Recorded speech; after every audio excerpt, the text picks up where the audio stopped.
Thanks, Karine. So what do you call it here at the White House when 10,000 people illegally cross the border in a single day? So what do you call it, Peter, when GOP puts forth a wait, no, you can't.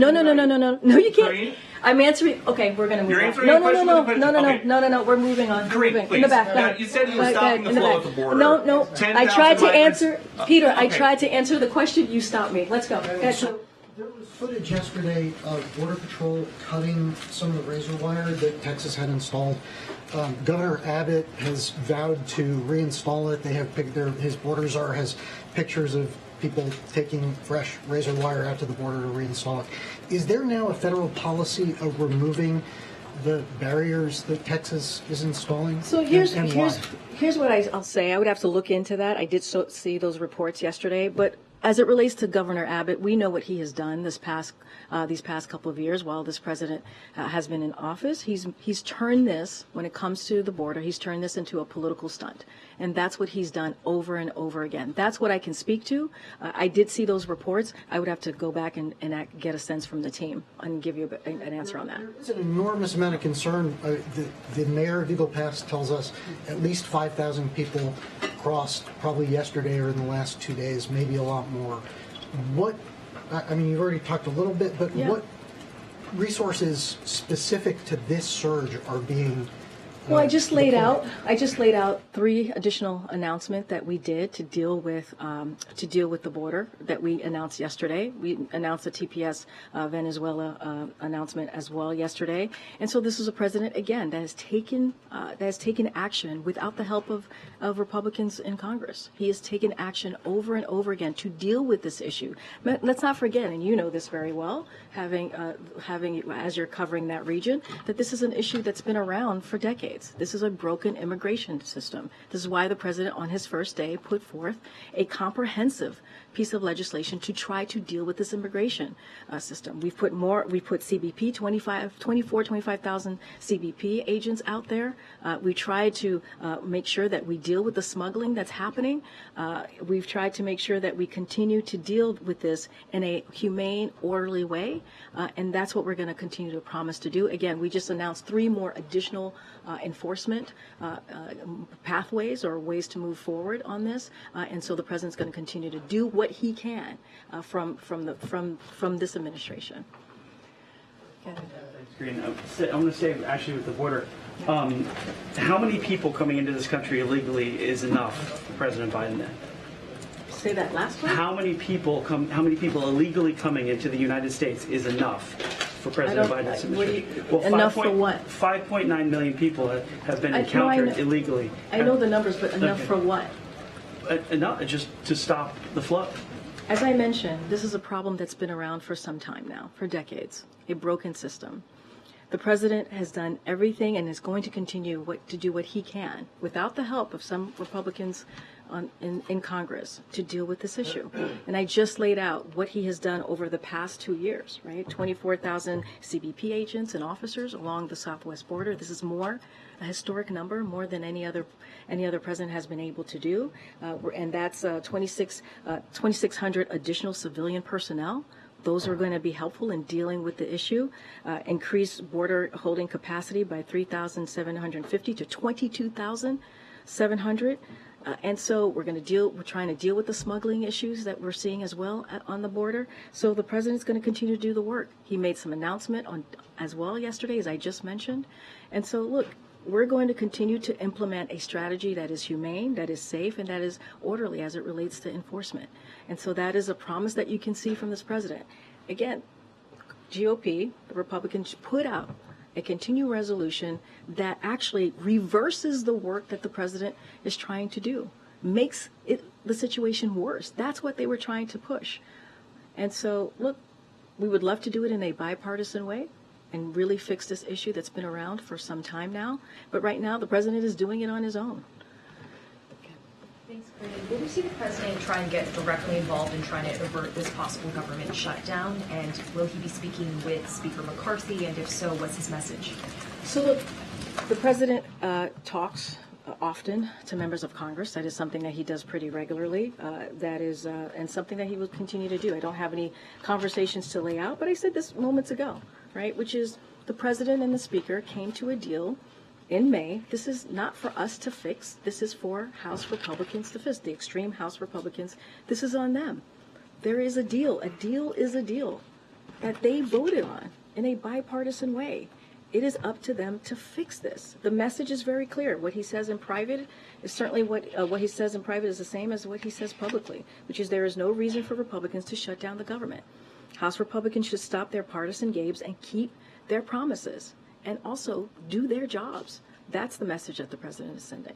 Given everything you've laid out, why is there so much confidence from Jake Sullivan and other members of the Biden administration that this additional funding to Ukraine will get approved? Well, look, I mean, you've heard us say this before. We truly appreciate the strong bipartisan support that we have seen over the past several months for Ukraine. And it's not just us. It came from our allies and our partners, right, which has been able to give the Ukrainian people the opportunity to fight and be successful in the battlefield. And so it is important, we think is incredibly important that we continue to give them the support that they need. You heard from the president in the halls of the UN at UNGA just a day or two ago, speaking about the stakes, the importance of making sure that we continue to help the Ukrainians as they fight for their democracy. That hasn't changed. The stakes are still very high. It's important to continue that support. We've made that very clear. Again, you heard directly from the president on just a day or so ago. And so we're going to continue to make that very clear. And so, look, there was strong bipartisan support. Jake actually laid out some of his conversation and the feedback that he was getting when he was on the Hill. And so we're going to continue to be optimistic about this because it is incredibly important. We're talking about democracy here. Hold on, I'm calling. Go ahead, Gabe. Welcome to the briefing room. Good to be here, Karine. Thanks so much. I want to go back to immigration. In addition to Eagle Pass, El Paso is also seeing a new influx as well. I understand your comments about being a broken immigration system, but the administration also took credit following the end of Title 42 for the drop in border crossing numbers. Is it now taking responsibility for the rise in numbers? So, I'm sorry. Go ahead, Gabe. I'm so sorry. Finish your. Yeah, and then secondly, you mentioned those 800 new troops that are going down to the border. Do you think that'll be enough? Look, it's on top of what we have done already in the past 2 years under this administration. Look, every year, as you know, Gabe, I know you follow this very closely, U.S. sees ebbs and flows of migrants arriving fueled by seasonal trends, as you know, and efforts of smugglers to encourage migration. That is something that we see over and over again. And so certainly that plays into this. And so, and I understand your question, but here's the thing. As you know, the president has taken action upon action to try and deal what is happening at the border. Historic action without the help of Congress. And so we have asked over and over again to do this in a bipartisan way, which is why the president, his first piece of legislation was to deal with the immigration system. And understanding how critical it was to do that. And so we have taken actions. We have taken multiple actions. But again, this happens. It ebbs and flows. That's what we see at the border for different trends, for different reasons. And so we think three important enforcement announcement yesterday. It's on top of what we've been able to do, and and then you see it for yourself what Congress has tried to do. Put forth a piece of legislation, a CR, a resolution that does the opposite of what we're trying to do. When we're trying to fight fentanyl, right? When we're trying to deal with smugglers. When we're trying to put more legal enforcement at the border, they're trying to reverse that. And so that is the reality that we're dealing with. And so the president's going to continue to be committed, make sure we do this in a humane way, make sure that we do this in a safe and orderly fashion. And that's the commitment that the president has to the American people. Okay. There's a lot of focus in here about what's happening at the border and what the White House can do with Congress to solve that problem. The one thing the White House can do on its own is foreign policy.